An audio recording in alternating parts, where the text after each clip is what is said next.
नहीं है। अगर आप इंडेक्स देखेंगे तो ग्लोबल फायर पावर इंडेक्स में जिसका रैंकिंग जितना कम रहता है इंडेक्स में, वो उतना ज्यादा पावरफुल माना जाता है। चाइना का कम है 0.6, इंडिया का 0.9। यहाँ आपको भले लग सकता है कि चाइना पावरफुल है, आगे देखते चलेंगे, जब तक पूरा नहीं देखेंगे आपको समझ में नहीं आएगा। और आप भी चाइना के $10 बिलियन जो खर्च कर रहा है चाइना, उसी जाल में आप भी फंस जाएंगे। चाइना पूरी दुनिया के मीडिया में जो पैसे देता है रिश्वत के रूप में या अपनी प्रॉपर्टी वीडियो बनाएंगे, यही हमारी इंडियन आर्मी के लिए सबसे बड़ा सरदर्द है। बाकी कोई टेंशन नहीं है चाइना और इंडिया से।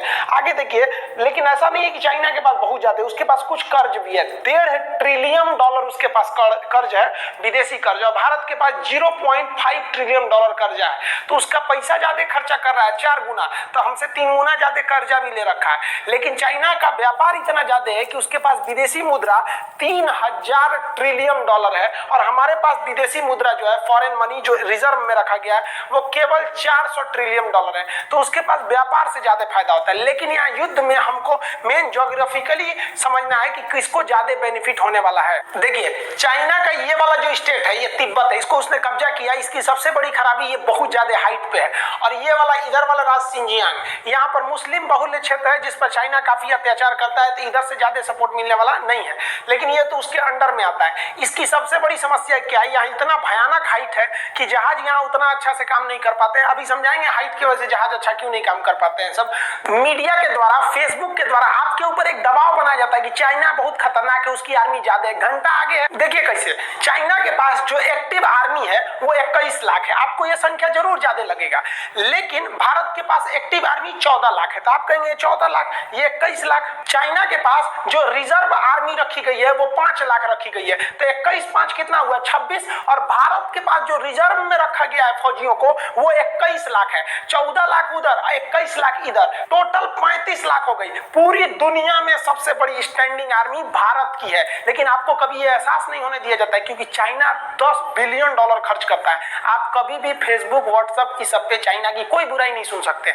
चाइना को पता है उसकी हकीकत, इसलिए वहां के लोगों को फेसबुक, व्हाट्सएप ये सब इस्तेमाल करने पर बैन है, क्योंकि उनके जितना भी प्रचार कर रहे हैं वो सारे उजागर हो जाएगा। चाइना के पास जो अटैक एयरक्राफ्ट है ये काफी तगड़े हैं। इसका जो J-20 एयरक्राफ्ट है 5वीं पीढ़ी का, बहुत ही तगड़ा है। वो एक साथ 12 टारगेटों पर हमला कर सकता है, जबकि भारत का अटैक एयरक्राफ्ट सुखोई एक साथ 16 टारगेट पर हमला कर सकता है। ये 16 का 16 मारेगा। और ये चाइना के साथ यहाँ फिर एक समस्या ये हो जाती है कि चाइना को तिब्बत पार करके आना है, उसके बाद वो इंडिया पहुंचेगा। तिब्बत पार करने के बाद भी उसको 100-200 किलोमीटर उड़ान भरने के बाद ही वो इंडिया पहुंचेगा।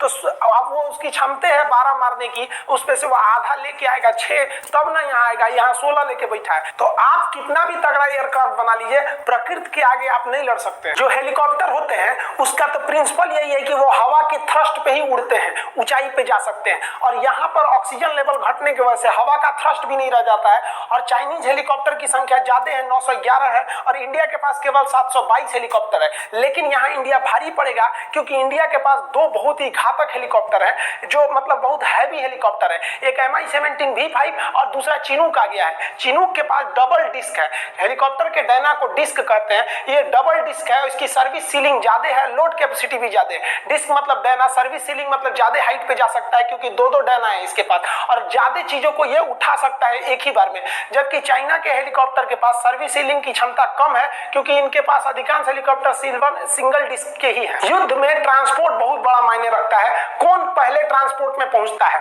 तो ट्रांसपोर्ट विमान चाइना के पास 224 है और इंडिया के पास 250 ट्रांसपोर्ट विमान है। इसके पास विश्व प्रसिद्ध C-17 ग्लोब मास्टर है, जिसकी क्षमता बहुत ही ज्यादा है। और चाइना को यहाँ फिर दिक्कत होगा कि हैवी लोड आप कम ऑक्सीजन से उठा ही नहीं सकते हैं, तो इसके पास आप इस तरह से देखेंगे तो इसको यहाँ पे भी दिक्कत का सामना करना पड़ेगा। अगर हम टोटल एयरक्राफ्ट की बात करें तो इधर हम चाइना का लिखते हैं, इधर इंडिया का लिख रहे हैं। चाइना के पास 3210 एयरक्राफ्ट है, हर तरह के एयरक्राफ्ट को मिला के, जबकि इंडिया के पास 2123 एयरक्राफ्ट है। तो यहाँ एयरक्राफ्ट की संख्या इंडिया के पास कम है और इसके पास ज्यादा है। लेकिन चाइना चाह के भी अपने एयरक्राफ्ट से इंडिया के लिए ज्यादा एक्शन नहीं ले सकता है, जिसके कुछ कारण है। चाइना के पास जो कॉम्पैक्ट एयरक्राफ्ट है, ये चाइना के पास सबसे बड़ा पावरफुल कॉम्पैक्ट एयरक्राफ्ट है, वो 1232 है, जबकि इंडिया के पास देखिएगा तो केवल 538 है। यहाँ चाइना के ये एयरक्राफ्ट पावरफुल भी है, नो डाउट, ये हम भी कहते हैं पावरफुल है। इंडिया के एयरक्राफ्ट भी बहुत तगड़े हैं। इधर जो आप हाल ही में राफेल आया है, ये कॉम्पैक्ट कॉम्बैट जहाज क्या होते हैं, आमने सामने लड़ाई में काम आते हैं,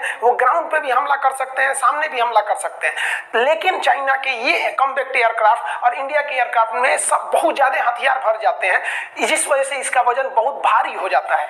लेकिन चाइना का ऊपर जो इंडिया से सटने वाला तिब्बत का एरिया है वो 4000 से 5000 मीटर की ऊंचाई पर है, वो ऑलरेडी उतनी ऊंचाई पर है। उसके बाद से जहाज को ऊंचा जाना है 5000 मीटर और। अब इतनी हाइट पे जाने की वजह से इसमें जेट इंजन लगा रहता है, और जेट इंजन की खासियत क्या होती है कि उसे ऑक्सीजन चाहिए, बिना ऑक्सीजन के उसका अंदर का पेट्रोल जलेगा ही नहीं। वो रॉकेट इंजन थोड़ी है जो अंतरिक्ष में चला जाए, जेट इंजन को ऑक्सीजन चाहिए। और ये जमीन खुद ही 5000 मीटर की ऊंचाई पर है, और 5000 और जाइएगा तो उतने ऊंचाई पर ऑक्सीजन लेवल बहुत ही घट जाता है, जिस वजह से उसकी इंजन की क्षमता घट जाती है। अब इंजन की क्षमता घट जाएगी तो आप चाह के भी आपकी ये चौथी पीढ़ी का जहाज और पांचवी पीढ़ी का जहाज किसी काम का नहीं रह गया। मान के चलिए कि आपकी क्षमता बहुत ज्यादा है, लेकिन ऑक्सीजन की कमी से आपका इंजन ही काम करना छोड़ देगा, जिस वजह से आप चाह के भी ज्यादा हथियार नहीं ले सकते हैं, ज्यादा हाइट पे नहीं जा सकते हैं। और अब तो उतना पार करके अगर आप आइएगा इंडिया की ओर तो एक तो पहले ही आप तो कम लोड उठाए ही थे, रास्ते में भी आपका कुछ फ्यूल खत्म होगा।